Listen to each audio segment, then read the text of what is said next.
Hey everybody, welcome to day 22 of Top Dogtober. We've been bringing you videos every single day of this month. I hope you've been enjoying them. Now, before I dive into today's verbal reasoning, I must very quickly talk about our 11 plus preparation resources that you can find on our website. Here you will see videos, premium lessons for English, maths, verbal reasoning and non-verbal reasoning that you can watch every single week.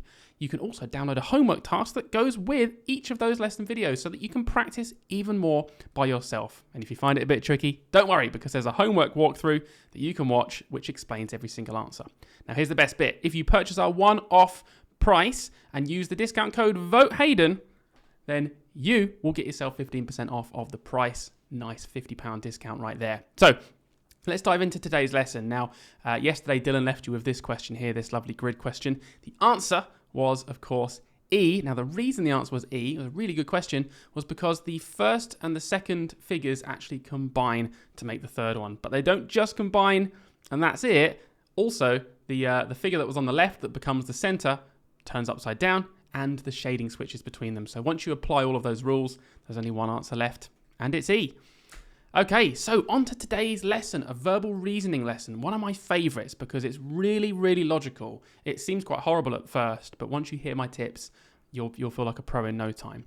So we are given pairs of words, and all we know is that there is some sort of link between the words in each pair, and we have to work out what that link is and apply it to this last pair, which is missing the second word.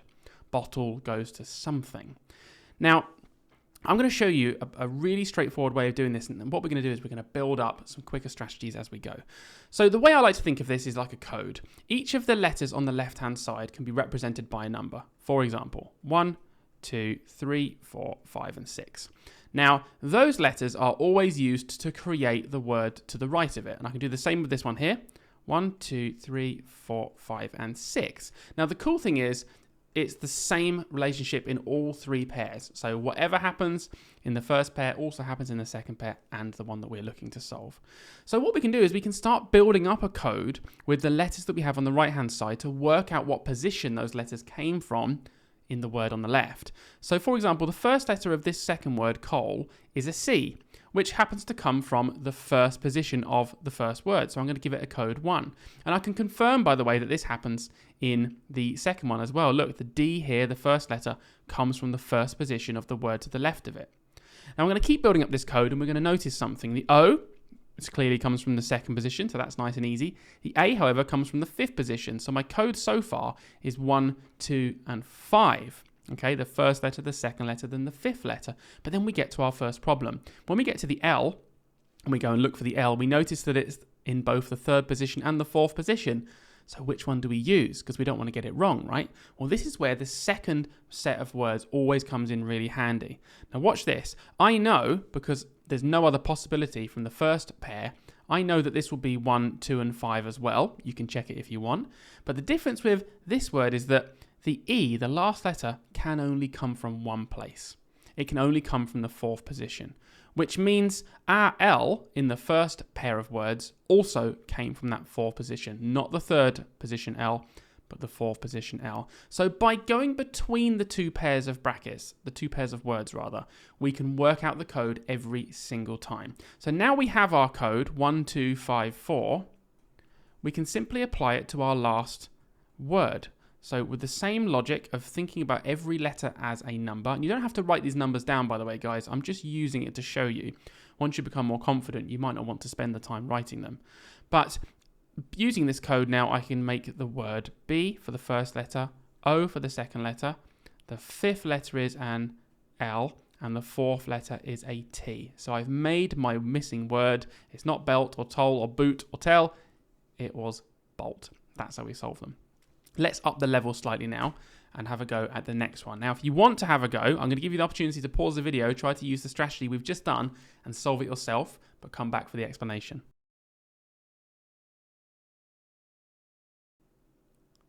So here's my tip number 2. Quite often, we like to work from left to right. So what they'll do in these sorts of questions is they'll purposefully put a much harder pair of words in the first bracket than in the second bracket.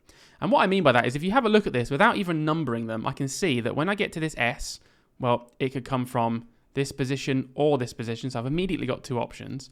When it comes to the P, I can get it from this position or this position. So again, in one word, I've got two letters where there's going to be a double position to work out. So do you know what? Sometimes it just pays to spend a few seconds checking both words to see if one of them's an easier starting point. All right, so having a look at tinware and rain, well, the R can only come from this place. The A can only come from this place, the I can only come from this place, and the N can only come from this place. So actually, do you know what? I can work out the entire code from the second bracket alone, and this first one is just there to waste my time. So I'm not even going to use it. I'm just going to go straight to the second bracket and do exactly that. So let's work it out. If I numbered all of these, 1 to 7, the R comes from the 6th place, the A comes from the 5th place, the I comes from the 2nd place, and the N comes from the 3rd place. So I've got my code. I just have to apply it now to my new word.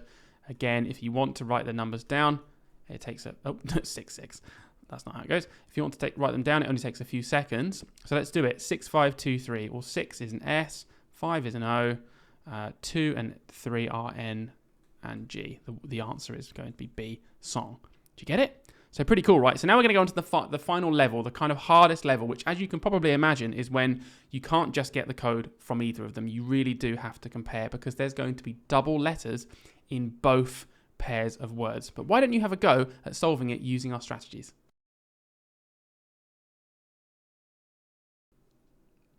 Okay, well done. Let's have a go, shall we? So I'm going to number all of them. Okay, I'm going to do it with both my words. And I'm even going to do it with my answer because I know I'm going to need that in a minute anyway. Right, here we go. So the B can only come from one place. So the first code, the first letter is in the 3rd position. I'm going to write it in both because I know it has to be true as there isn't a double B.